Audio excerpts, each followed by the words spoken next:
Assalamualaikum warahmatullahi wabarakatuh. Kembali bersama saya Bagus Priyambodo. Hari ini kita akan belajar atau saya akan share sedikit kepada teman-teman mengenai atau tentang klasifikasi di dalam mesin pembelajaran. Ya, apa yang akan kita bahas di sini? Ya, pertama kita akan bahas mengenai apa itu klasifikasi dan perbedaannya dengan clustering. Selanjutnya kita akan mencoba uh, implementasi atau berusaha mengklasifikasi coding, yaitu klasifikasi tumbuhan iris, dan selanjutnya yang berikutnya menggunakan sedikit bermain-main image menggunakan Python, yaitu klasifikasi pecandu narkoba berdasarkan dataset yang kita kumpulkan dari internet. Ya, nama saya Bagus Priyambodo. Ya, untuk profil saya kalian bisa Google di Scholar baguspriyambodo.mercubuana.ac.id. Ya, di awal kita akan belajar mengenai klasifikasi. Kita harus tahu dulu perbedaan klasifikasi dan clustering. Ya, apa itu klasifikasi? Klasifikasi adalah atau tujuan dari klasifikasi adalah menetapkan kelompok kepada sebuah instance data berdasarkan data dari setiap kelompok. Kemudian clustering. Clustering yaitu atau segmentasi membuat sejumlah K. K ini adalah yang kita masukkan. Kita hendak membuat berapa grup. Membuat sejumlah K group atau K cluster dari sejumlah data. Ya, lebih detailnya akan kita bahas dalam slide berikutnya mengenai klasifikasi. Jadi dalam analisa data ada beberapa perbedaan. Kita bisa bedakan tujuan dari analisa data tersebut berdasarkan data yang diperlukan dan kemudian berdasarkan output yang dihasilkan. Ya, kita bisa bedakan yaitu menjadi klasifikasi, segmentasi, kemudian ada pattern detection, kemudian ada prediksi. Masing-masing data analitik ini atau pekerjaan data analitik ini menggunakan algoritma yang berbeda pastinya. Pendekatan learning atau learning approach terdapat dua di sini pendekatan yang digunakan dalam pembelajaran. Yang pertama adalah supervised learning. Supervised learning ini atau the training biasanya digunakan dalam klasifikasi. Ya, jadi klasifikasi itu adalah supervised learning. The training data is annotated with information to help the learning system. Data pelatihan diberikan label informasi untuk membantu proses pembelajaran. Apa itu? Nah, ini kita akan bahas lagi di slide berikutnya.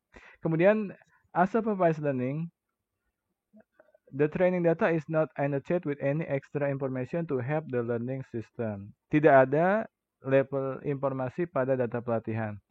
Jadi bedanya antara supervised learning dan unsupervised learning adalah pada supervised learning, data pelatihan diberikan label atau sudah ada label sebelumnya. Sedangkan pada unsupervised learning, justru kita akan memberikan label berdasarkan karakteristik dari data-data yang ada di grup. Kita akan melabelkan mereka. Kita akan menggrupkan mereka. Mereka termasuk golongan yang mana. Ya, lanjut.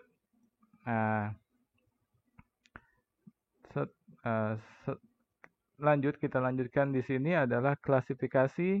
Nah, ini kita akan bahas Ini kita belum ngoding. Jadi kita bahas dulu klasifikasi secara lebih dalam lagi, lebih detail.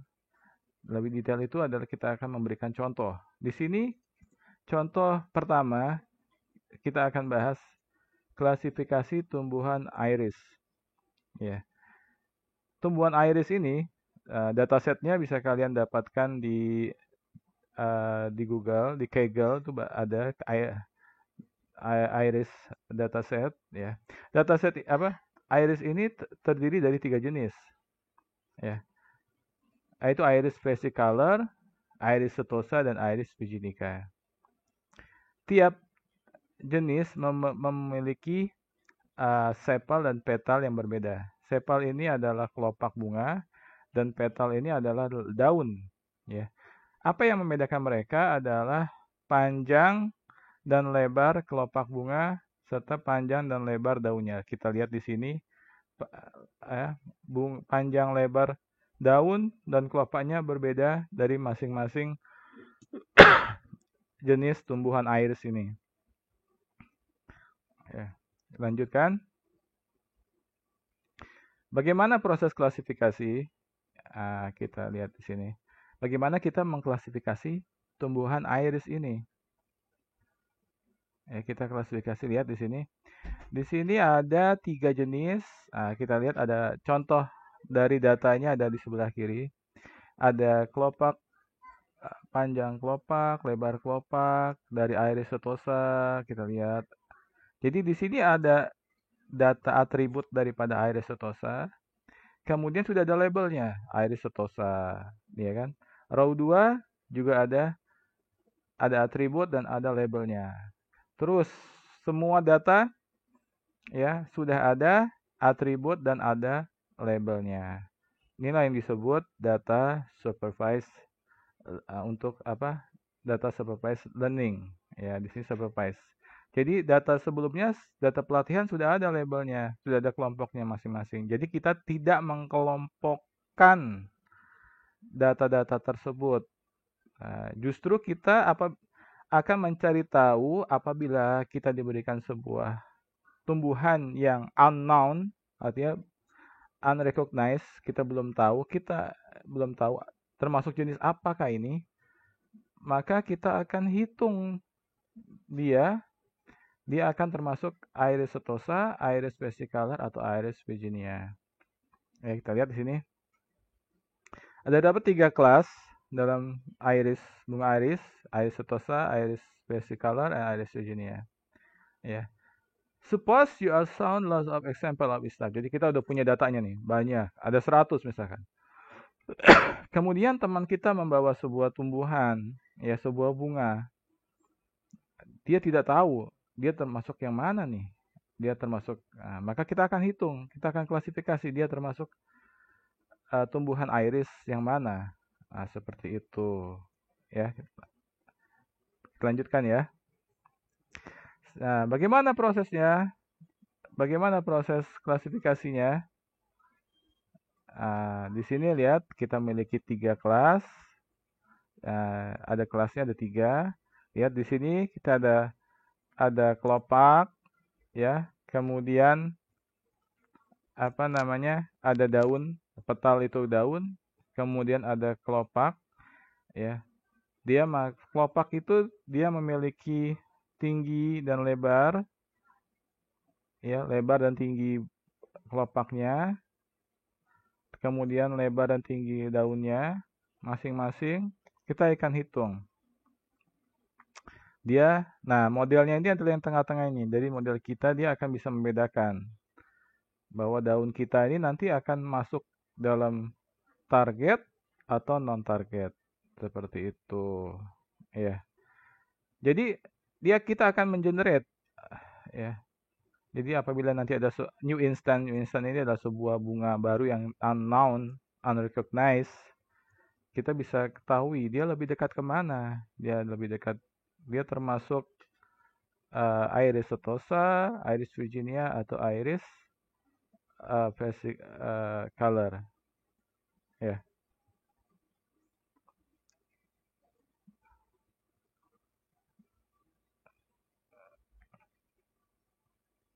ya. Di sini tadi telah kita jelaskan, ya. Jadi kita lanjutkan aja. Di sini kita akan membuat pengklasifikasi di dalam slide ini atau dalam video ini. Saya akan jelaskan yang pertama adalah klasifikasi menggunakan KNN, K nearest neighbor. K nearest neighbor ini adalah algoritma klasifikasi, ya, dari berdasarkan data pembelajaran yang diambil dari K tetangga terdekat. Ini paling simpel sebenarnya ini hitungnya. Diambil dari K tetangga terdekat atau nearest neighbor, di mana K merupakan banyaknya tetangga terdekat. Contohnya, ini contohnya saya kasih contoh. Di sini ada ada data sebelumnya. Data sebelumnya ada segitiga, kemudian ada kotak. Ada 2 data sebelumnya. Ada segitiga, ada kotak. Ada segitiga, ada kotak. Kemudian ada teman kita, ada kawan kita memberikan kepada kita sebuah objek yang unknown. Di sini kita gambar dia dalam bentuk lingkaran berwarna coklat. Lingkaran ini termasuk segitiga atau kotak. Kita akan berusaha mencari tahu bahwa lingkaran ini termasuk kotak atau segitiga. Hasilnya tergantung dari nilai K yang kita masukkan. Coba kita contoh ya. Jika K-nya sama dengan 3, berarti kita tetapkan adalah K tiga tetangga yang terdekat. Dari sini yang paling dekat, 3 tetangga yang terdekat, ya, lingkaran yang paling dalam ini adalah tetangga yang paling dekat. Kemudian lingkaran kedua ini adalah tetangga yang agak jauh sedikit, ya. Kemudian ada tetangga yang paling jauh di luar lagi sana, ya. Kalau ini ada distance-nya kalau kita hitung jaraknya nih, ya. Jadi 3 terdekat itu adalah 1 segitiga dan 2 kotak. Kemudian kita footing. Ternyata kalau K-nya sama dengan 3, maka lingkaran ini termasuk karena 2 kotak lebih banyak dari 1 segitiga, maka lingkaran ini kita tetapkan dia adalah termasuk kotak, gitu. Kemudian contoh berikutnya adalah kalau K-nya 6. Ini kalau K-nya 6, kita ambil K-nya 6 tetangga terdekat. Sebagai contoh, 6 tetangga terdekat di sini adalah ada berapa nih? Lingkaran pertama dan lingkaran kedua, ya. 1, 2, 3, 4, 5, 6. Oke, jadi ada 4 segitiga dan 2 kotak. Berdasarkan hasil voting, tentu 4 segitiga lebih banyak dari 2 kotak. Jadi sehingga lingkaran ini dapat kita anggap sebagai segitiga berdasarkan hasil voting, ya. Lebih detail lagi kita akan hitung nih, gimana cara ngitungnya. Untuk menghitungnya kita harus punya formula untuk bagaimana menghitung jaraknya, ya. Jarak yang paling menghitung jarak yang paling simpel, ya, paling sederhana, menggunakan Euclidean distance, ya. Jadi ini kita akan menghitung jarak antara 2 titik. Di mana titik A dan B. Di sini contohnya adalah A. A itu adalah bunga, begini, bunga yang kita belum tahu nih, A1 dan A2. Kita belum tahu dia termasuk jenis tumbuhan yang mana. Dan B adalah data tumbuhan yang kita sudah tahu. Data-data yang sudah tahu, yang data pelatihan yang sudah ada labelnya. Masing-masing sudah tahu. Menghitungnya menggunakan Euclidean distance, di mana diambil dari rumus Pythagoras, penghitung sisi miring di sini. Di sini distance D adalah titik A dikurang titik B dikuadratkan. Ya, seperti itu ya. Jadi X2, X koordinatnya di sini X2, X2B, X2 dikurang X1 dikuadratkan ditambah Y2 min Y1 dikuadratkan. Atau menggunakan Euclidean distance. Ya. Gimana detailnya? Kita coba example yang berikutnya.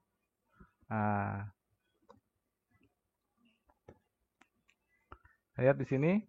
Di sini kita coba ya. Kita hitung A1. Pertanyaannya adalah A1 ini, A1 atau bunga yang unknown ini, unrecognized, kita belum tahu dia termasuk tumbuhan apa. Kita hitung jaraknya dengan menggunakan Euclidean distance dengan B1, B2, B3, B4, B5, B6, B7, B8, B9. Waduh, kok semuanya dihitung? Ya, memang begitu. Kita harus hitung semuanya, ya. Dia lebih dekat ke row yang mana atau B yang mana, ya. Dia lebih dekat kemana. Kemudian kita akan ranking. Nah, gini kita sudah hitung. Distance dari A1 ke B1 jaraknya adalah 1,96. Ya, seterusnya sampai B9 kita dapatkan bahwa jarak yang terdekat, ranking 1 yang terdekat adalah dengan B8. Atau di sini jenisnya adalah Iris virginia. Kemudian untuk ranking yang 2 terdekat adalah B1. Di sini dia adalah termasuk Iris setosa. Jadi A1 ini, di sini apabila kita ambil K-nya sama dengan 1, maksudnya adalah K1 ini adalah yang terdekatnya yang ya cuma 1. Nah, kalau K-nya 1, maka dia langsung kita dapatkan bahwa A1 atau tumbuhan A1 ini termasuk dari Iris virginia. Ya. Tapi kalau kita ambil K-nya 3, kita lihat di sini, ternyata kita lihat di sini untuk ranking ada 3, kita dapatkan 1 Iris virginia dan 2 Iris setosa. Berdasarkan hasil voting yang terbanyak, maka 2 Iris setosa lebih banyak dari 1 Iris virginia. Sehingga apabila K-nya sama dengan 3, maka kita tetapkan A1 adalah Iris setosa. Kalau K-nya sama dengan 3. Oke. Ya, untuk lebih jelasnya kalian harus coba latihan berikut ya. Jika diketahui tumbuhan A2 panjang ya dan lebar kelopak serta panjang lebar daunnya sebagaimana berikut ya. Dia termasuk Iris apa? Iris setosa kah? Iris virginia color kah? Atau Iris virginia, Iris setosa, Iris versicolor atau Iris virginia. Ya. Terima kasih. Ya. Apabila ada untuk video yang pertama ini cukup sampai di sini. Selanjutnya video berikutnya kita akan bahas bagaimana mengklasifikasinya dan evaluasi hasil klasifikasi menggunakan Python. Ya. Apabila kritik, saran dan pertanyaan silakan dikirim email saya bagus.priambodo@mercubuana.ac.id. Terima kasih banyak. Assalamualaikum warahmatullahi wabarakatuh.